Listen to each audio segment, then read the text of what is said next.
katulad ng mga napapanood nyo guys, hindi ko naman inaano but may mga nag-offer ng mga courses, about funnel design, funnel making, ganyan. At i-offer nila at sinasabi nila guys na pwede to sa beginner. But kung papanoorin nyo ulit at kung iintindihin nyo, may binabanggit po sila na as long as may keen eye ka, marunong ka sa graphic. So, hindi po siya totally pang beginner. Bakit? Kailangan mo magkaroon ng skill sa pag-graphic.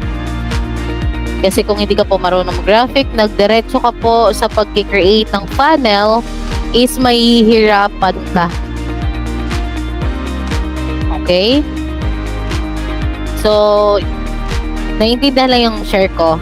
Actually, ano ko lang yun, tips ko lang yun, na hindi kayo pwedeng beginner kayo, magja-jump kaagad kayo. Yes, ma'am.